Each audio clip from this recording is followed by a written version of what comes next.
everybody. I'm here with Napa County Ag Commissioner Tracy Cleveland.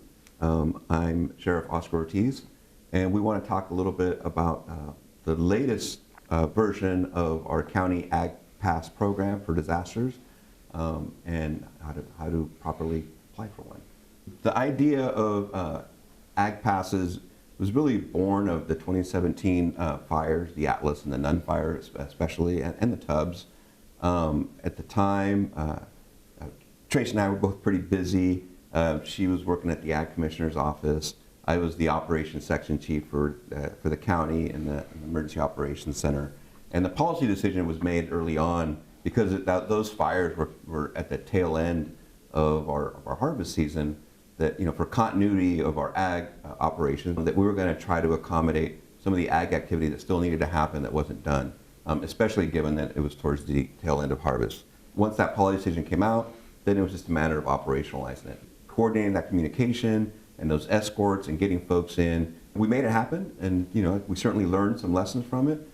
And my recollection is that the staff at the Ag Commissioner's office were a huge partner. And one of the results of that, one of many adjustments we've done, is we've now brought them into the Emergency Operations Center to be represented as we make some of these decisions in the response to these disasters. It was definitely very challenging, a lot of staff time, long hours, but ultimately it was very successful.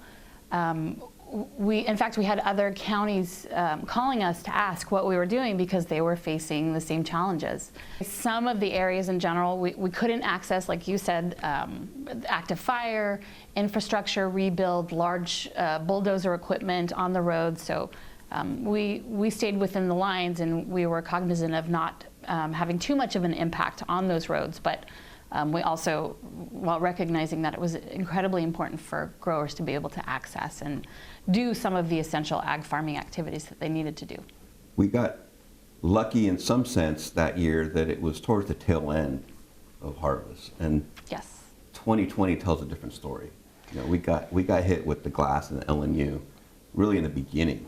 And I think there's some lessons learned. I think your office really felt a lot of pressure early on because it wasn't just a few folks, it was pretty much our whole industry needing access. And that was, we created some new challenges for your office versus 2017. You have all the growers coming at once, requesting an Ag Pass, submitting that application online. So we had some bottlenecking. We had a large volume of Ag Pass applications that we were processing and sifting through, so that did create a delay. We did our best. I think my staff is amazing, so we worked through those applications quickly. But in farming, timing is critical in general, and then certainly during a disaster, it's even more critical. You used the word bottlenecking, and I think that's where the concept of year-round Ag Pass was born from, is why wait for a disaster? Let's just do it, and as we mentioned in the opening of this video, let's just kind of do it year-round, have it ready, and then cross our fingers we won't need it. We came up with the idea of the year-round Ag Pass that we issue annually to growers. And so they have it, they can make their plan, they can be prepared for whatever fires or disasters might happen. Hopefully they don't, but you just don't know. So it's good to be prepared in advance and to have a plan and avoid that bottleneck. No, so it's not just about harvest. The Ag Commissioner's office works with all of our, with any agricultural entities within Napa. So yes, that does include wine grape growers, but it also includes our livestock producers, our ranchers, our commercial beekeepers, as well as our winery operations. So we support all agriculture in Napa. We've gone to an annual or year-round Ag Pass program. So growers have an application on file that they've submitted. They have an Ag Pass in hand, so they're ready to go in the event of a fire or a disaster. And actually, to date, my office has issued close to 620 Ag Passes for the 2021 season.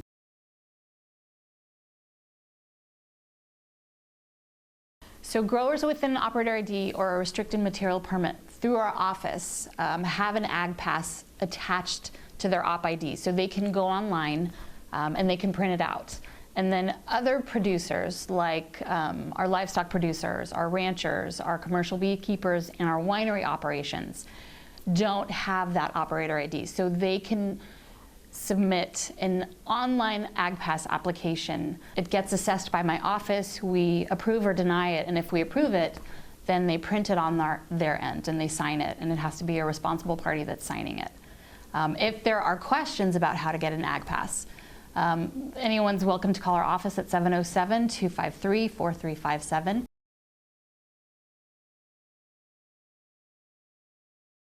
It's important to note that it is not an automatic. You're still going to have to check in with the law enforcement officials that are at that road closure, at that roadblock. There could be bulldozers, there could be infrastructure, there could be trees, there could be active fire. So there's a lot of reasons why the deputy or law enforcement CHP officer, whoever's at that road closure, will turn you away despite having an AgPass. If it's cars trickling in one at a time, it creates a lot of challenges for that road closure. So we do ask our folks to kind of partner with us and help us out and encourage carpooling, encourage caravanning as well, and we'll do our best to make sure that we're getting people to work, getting people to do these essential activities that are necessary for our community.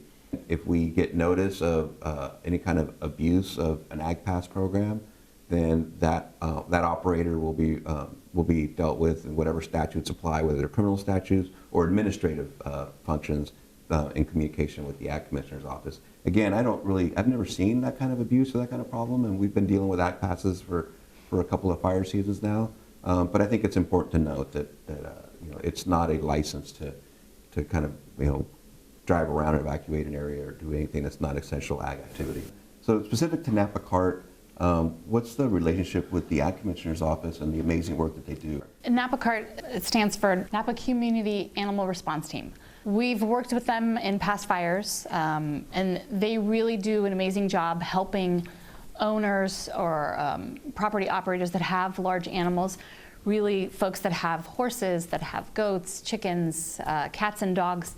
Napa CART is a resource for them, and not only do they help during disasters, but they can do training ahead of time. They have resources that help owners identify how to plan for disasters, how to plan for evacuating their animals, how to help them during an event, and they provide a number of amazing resources. Rather than wait till the summer when we start getting nervous about the fire season, there's no reason why an operator can apply for the 2022 AgPass in January. So for our growers and our restricted material permit holders and our operator IDs that exist in our system, our staff will sit down and walk you through the process, and we'll make sure that we renew that AgPass that's attached to that permit. So it will be an automatic renewal.